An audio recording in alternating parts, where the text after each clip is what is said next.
Welcome to episode 2 of Our Old Toys. My name is Adriano.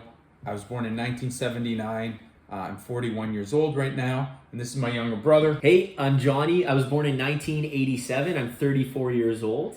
And so our parents have decided to downsize and declutter. And as they've been doing that, we've been coming across a lot of cool stuff from our younger years. So we wanted to share those. Yes. What do we have today? I want to surprise you with it. So I don't even know what we close your eyes until I say open. I'm going to put it in front of you. Close your eyes. Okay. Don't open them. Eyes are closed. Don't. We're going to cut this part. What if I've already seen this? Well, you probably have, but you haven't seen it in years. So don't open. I'm showing it to the camera, but don't open yet. Don't open. Okay, 3, 2, 1, open. Oh, Do you remember this thing? This thing I remember. I was telling you about it, but This was my brother's actually, but when he was young, he kind of would just, I would take this, to be honest. This would have brought me to maybe grade 8, grade 9, maybe grade 7. So I was listening on here. I think I had like Madonna, and I think I had a Milli Vanilli tape. I don't know if any of you guys remember Milli Vanilli, but I had the main one with like Don't Forget My Number and everything. And I remember I would listen to it on here, and then I have all kinds of mixtapes. What I'd love to do is there would be like top 7 at 7 or top 6 at 6. So I'd sit there with a tape, maybe on this, but more so on my dad's, and I would like record the songs that I wanted to hear, and I'd make like a mixtape, and then I would go and then listen to it on here. So I remember that. that's how you bootlegged back in the day. This is a Cresta transparency AM/FM radio cassette recorder. So what was cool about this is that, yeah, it was transparent, as you can see. You can see all the inner workings of this, and of course the colors are so 90s. And I used to just listen to things, but more so I used to record a lot of myself. Me and my buddy would hit the record button on top, and we would just blabber. And I plugged this in. I know functionality, it works. It actually, the wheels turn, but I haven't put anything in. And that leads to the next thing, is that we found Dust. our old cassettes. Roy Orbison. Huey Lewis. I remember this was our dad. This was like Huey Lewis's like biggest album that came out, Sports, and it had like I Want a New Drug, The Heart of Rock and Roll, Heart and Soul. This was a huge tape. So I remember my dad having this. We had a purple Buick Century, and I remember we had a few tapes in the middle console, but that console could lift up, so you could get like 50 people in the front row. And I remember this being one of the tapes. So yeah, this was a good one. What were you gonna? No, nothing. There's the rock and roll history of rock and roll. I play in a retro band that does like 50s, 60s inspired music, and I think I got it from all this. Like all these tapes, all the non-bootleg tapes are like. You know where that was from? Was it a gas station? This was collected, I believe, at Esso or Shell. And, I would go there, and I think it was like $5 or $6 for the tape, but they had, I think, 50s, 60s, 70s, and 80s. So they had different tapes. This one was awesome because it has like Incense and Peppermint. It has Green Tambourine, Brown Eyed Girl. So they had some really good Sunshine Superman. Like this was a Donovan. Yeah, Eve of Destruction. So these were like tapes that I would listen to with my parents, and it would really get me into a lot of those good songs. This is one Pearl Jam Ultra Rarities Volume 2. That's your writing, I can tell. I probably got that from my cousin. My cousin's a huge Pearl Jam fan, and you'd always get like little bootlegs and stuff like that. That's so 90s, that thing. And I'll be honest, the big thing is this. I'm going back to the radio. Is that right now, if you need a song, you're like, hey, Google, what song is this? And it tells you the artist, tells you the song.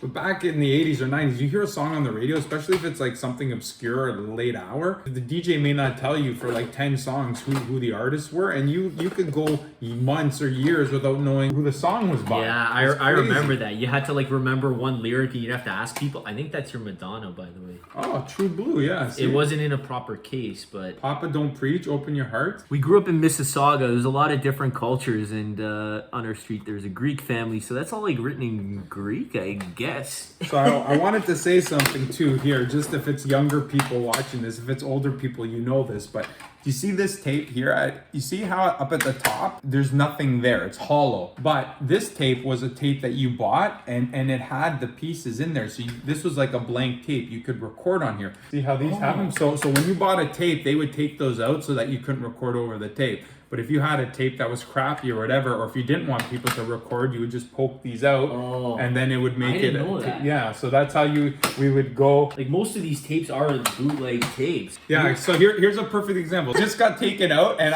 this must have been me. I put clear tape on the top, and then I was able to record over this. So this was, I don't know what kind of tape this was, but it didn't have the ability to do that. So you put the tape on the top, and then you're able to record over it. I found a great tape. Claudio Villa. So this tape was in our grandparents' car, our grandfather Tony, and he actually just passed away last month, I guess. How many weeks ago now? Yeah, maybe 4 or 5 weeks yeah. ago. And this was his tape in his car, and we used to laugh at a song called Mexico. It's all in Italian. Our family's Italian. Oh, this. Oh. So you may be wondering why this tape has a long cord. The start of that sounded like the beginning of Old School, where he's like, you might be wondering why there's a long cord attached and why the other end is attached to. Anyways. So when CDs came about, you would just put this in your tape deck in your car, and you would plug this in to the headphone jack in your CD player, so that you could listen to your CDs in your car before cars had CD players built into the dash, which I guess they don't even put CD players in the dash anymore. Well, what do you think? Let's put one of these in. Okay, we're gonna plug this in. Plug it in. Now, what was cool, I was gonna say, is that you could put batteries in the back here, right? It was like, I think these are D batteries, and maybe you need 4 or 5 of them. And you know what people would do is they would bring this to like a beach or a picnic or something, because this could unplug here. See? So you just take this as a portable. I'm gonna bring that to the beach. Just ghetto blaster. Ghetto blaster. There's a small one, you know. You have to it's a little one like this. Look at this thing, Guns N' Roses. See, this is my brother's artwork. This is what you call. So or is that you? I have a story. I remember I wanted the Guns N' Roses Appetite for Destruction, so my uncle's like, I'll just buy the CD. So he bought it, and then he let me like duplicate it from CD to tape. Oh, so nice. I must have made this artwork myself. And I tried to make the front of a Appetite for Destruction album. I had all the discography. That's how you put. Can we put this in? You want to listen to the first? Yeah, just to see even where this lands, if it's even the album or what.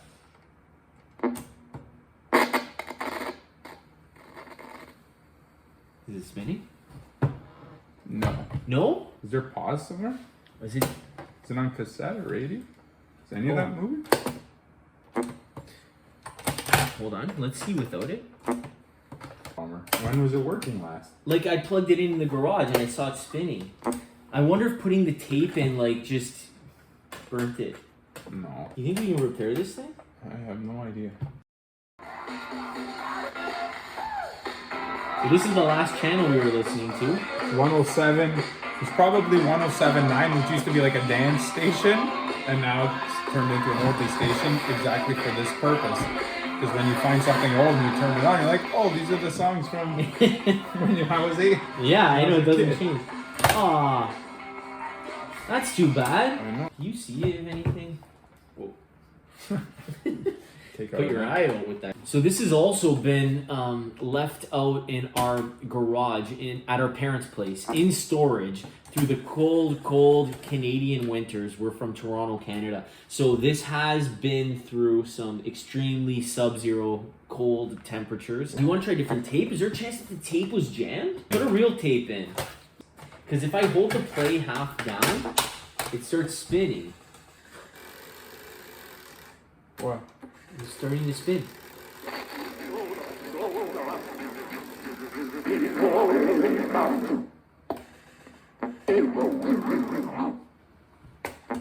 It's just weird.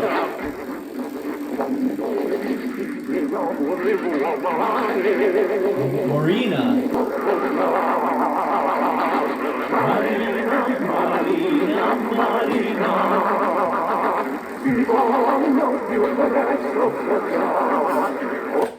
Oh, well, let me see how Axel sounds. Maybe it'll sound normal.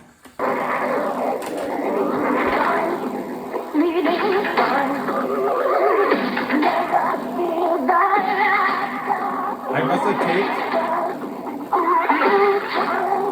taped. Tape might have been 90 minutes. You get 45 minutes aside. But if an album was only like say 40 minutes and you wanted to do both sides, you'd have like 20 minutes left on, so then you put other songs at the end. I bet you a bit of oil in there. I bet you a bit of oil. Hey. Oh, Bobby Brown. How slow is this? Slow. Let me see if it actually, hold on. It jams. Raspberry. There's only one man who dare give me the raspberry. Lone Star.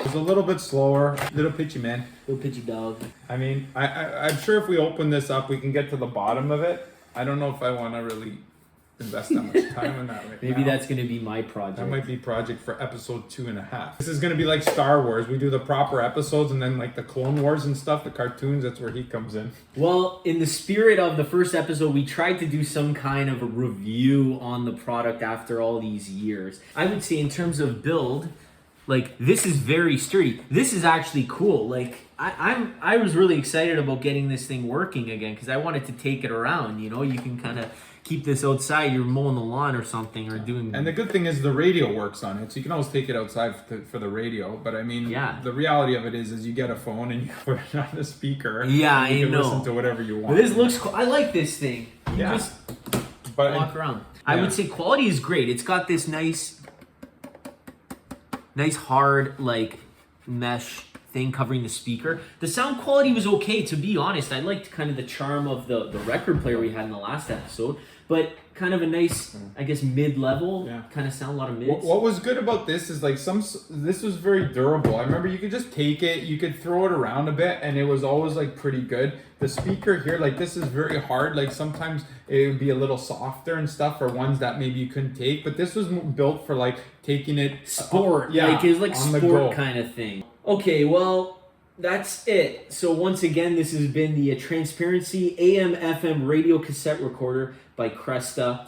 Currently, the motor doesn't seem to have enough juice to be pumping the tapes that we have here, but I think with just a little bit of love, we can get this thing working again at full capacity. But the radio works, and it sounds really nice. Speaker's good after all these years. I mean, I guess you can't do much for that, but again, good quality, good craftsmanship. It was built to last, and yeah, I had a lot of good memories with this too, so it was great.